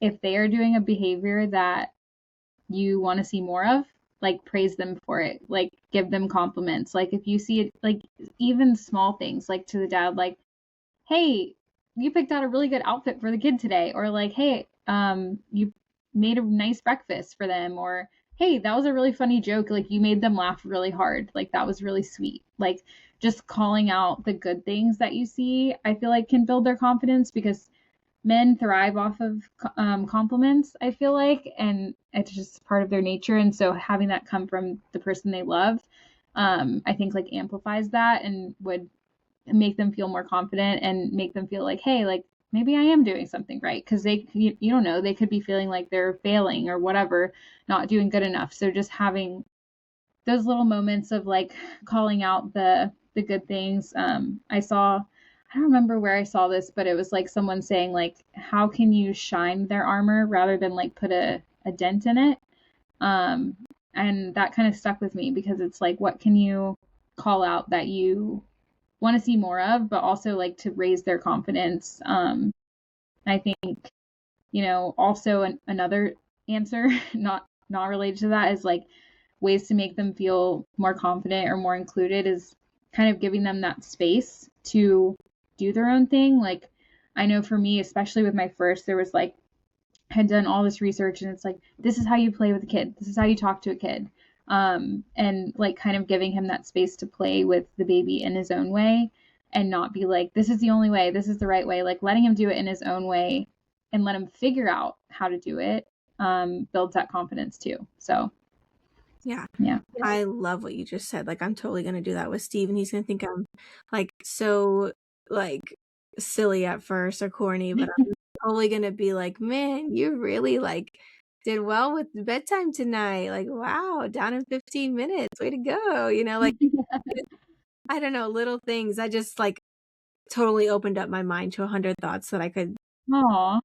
mention to him, and that gives him confidence and, like, lets him know, and not just me, like, when he comes back downstairs after bedtime, like, all right, you ready to watch TV? Like, let's talk about our day and like how helpful you were also. Like, that's, Yeah. I love that you just said that. That's so needed to say. And then, yeah, the, the other point, wait, what was the other point? No, because I just, Like letting them figure it out, like letting them do yeah, it their own way. yeah, Yeah. yes. I think that that's a big learning curve for them too. And just like, you can't babysit them all the time. Like, let them figure out their own way. And like, I mean, Steve with breakfast, whenever I'm sleeping in and he's letting me, like, they probably will get up and play for 30 minutes before they even have breakfast. And for me, like, we get up, we get dressed, we brush our teeth and our hair, and then we go downstairs and we start our day with breakfast. But like, he's downstairs, they're in pajamas. Like, Liam might not even have a diaper change till after breakfast. And I'm like, it's like touching his knees, dude. Like, change his diaper. Like, but that's his way. I mean, the task was still accomplished. He still gave them breakfast. Like, whatever, that's his way of doing the morning routine. So, yeah, we just wanted to celebrate dads today, guys. And, we both talked about how great our husbands are. And I think, I don't know if you feel this, but I had a wonderful dad growing up. So I think you kind of marry. Have you ever heard this term where you marry your dad?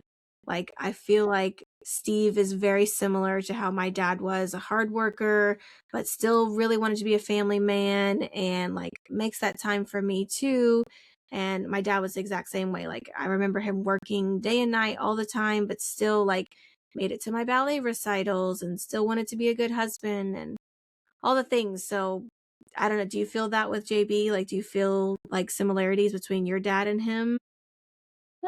Yes and no. I mean, like I said, I have my dad and my stepdad who are also very different. So I kind of see both parts in a little bit, but I also kind of feel like he's his own personality. But definitely like the positive things I can see that I looked for sure. Like, my stepdad always would pump my gas, like in my mom's gas. Like I never pumped gas until I was in college, which sounds crazy, but and now JB does that for me.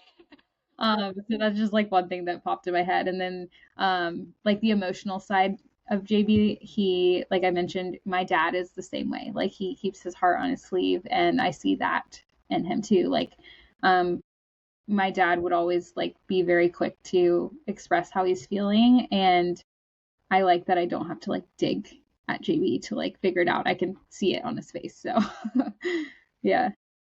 Yeah. Yeah, I heard that one time and I was like, you know what? Now that I think about it, I'm like, Steve is similar to my dad. And like, I'm so happy that I found someone that I felt that comfort with. Mhm. So, yeah, as we wrapped up today's episode, guys, we just want to say thank you to all the dads out there. You guys are doing amazing. All the stepdads, the grandfathers, the father figures, the partners who show up day to day for their families. Parenting is not easy. And those long nights, endless responsibilities, financial pressures, difficult decisions, the moments when everyone is being so simple and doing their best trying to figure it out as they go. Like, all of that is hard. Parenting is not easy. Well, while motherhood deserves to be celebrated, we hope that today's conversation also served as a reminder that many dads carry a lot of things too. They're learning, they're growing, they're worrying just as much as we are, they're loving just as much as we are, and they're showing up in more ways than you think that are often unseen. So whether you're a mom listening today or a dad who happened to tune in today, because we're going to tell our husbands to go tell all of their dad friends to come listen and how celebrated we are and thankful for you. So whether you Yeah. guys are tuning in or you're listening in as a mom, taking in on these tips, I really love Julia's second to last answer, like complimenting the dad throughout the day. I hope this episode really encourages you guys to appreciate the teamwork that parenting requires and the village that it takes and all of the help it takes to raise these tiny little babies. And with Father's Day's around the corner, don't forget that sometimes the best gift isn't something wrapped in a box. Sometimes it's a heartfelt thank you note or a warm, favorite meal for them, an extra hour of sleep. letting, someone know that they're doing a great job, like Julia said. So thank you guys so much for spending today with us. Before you leave, I just wanted to mention a couple Father's Day gift ideas. Like I said at the beginning of the episode, I was going to give you some ideas that I got from some feedback on online, and I'm just going to read a couple off to you. So someone said that they're going to do a spa day for their husband, which I think is a cool idea. Someone else said that they're doing a hilarious dinner, which I thought this one was so funny. The mom said, so we're basically scheming to do a hilarious dinner, over the top dinner party with printed menus, silver, signature cocktails, amuse bouches. The kids are going to be the servers, and we're even looking to hire a student string quartet. All because her husband drove 60 miles to get a bucket of strawberries for her for Mother's Day. So his answer for Father's Day was he just wanted a nice dinner at home. So this is her nice dinner at home. I thought that that was so hilarious. I That's such love a good that. idea. And then another person said that they're going to get a bunch of balloons and make it into a heart for him. And then someone else said, oh, that they had printed faces on car air fresheners. They're crafting arts, doing arts and crafts from the kids. This person said that her husband loves house slippers, like Ugg slippers. Another person said that they did their socks with kids on their kids' faces on them, and she has 4 kids, so she did one for every year. So it kind of really drug out the present for her. And then dad jewelry, a new Blackstone grill, another massage, and then survival tools. Someone else said, oh, the Brave Stadium experience. And then I wanted to throw out a couple ideas that I had that I posted about to share with other people. Restaurant gift cards are always a great call. Get them gift cards to their favorite restaurants. We love concerts, so concert tickets, comfy work shoes. My husband's on his feet all day, so comfy shoes, band t-shirts, sports attire like Falcons and Braves because we're in Atlanta. We've done the Football Hall of Fame tickets. I did drum lessons for him recently. Arts and craft supplies, like he loves painting. We actually did a custom song for him also. The song was like through this page called Prayer Song, and you pretty much got to pick your genre. You typed it in like a Mad Lib and like all the details of how you guys met and your kids' names and blah blah blah. And they made a song for you and delivered it in like a week maybe. It was totally worth it. And then I even did I don't know the name of it, but one of those, it looks like a ultrasound wavelength, and it's my daughter's voice when she was like not even 2 yet, and it says I love you, Dada. And I just recorded that one section, and I had it printed on this big canvas, and he can literally hold his phone up to it and like scan it and hear her tiny little baby voice at any time. Totally worth it. Like y'all should totally do that. And then I had another mom on another page that was so funny. Her comment, I'll leave you guys with this. Her comment said, exactly what he did for me, nothing. And I was just like, ouch, okay. She said he can do nothing for me on Mother's Day, so I am doing nothing for him. I was like, and then another person said, yeah, my husband forgot. I was like, okay. I will leave you guys with those thoughts. And Julia, thank you so much for coming on. I'm so glad that we got to like highlight our husbands and highlight dads. This was such a fun episode, especially with Father's Day coming up. So if you guys are listening, thank you guys so much for tuning in. This is available on YouTube. You can watch our faces right here, Spotify, let's see, Amazon, and Apple Music. So you can follow me on Instagram, the Tuckered Mama, for more updates and future podcasts coming out. My next week episode is going to be about beach vacations. I have a mom who lives in Tampa who is a beach expert. She is going to be telling us all the tips on how to get the sand off easily, the best sunscreens to use, all the toys you need, packing for the car, what you actually need as far as beach tents goes and canopies, all the things. So tune into that episode next week.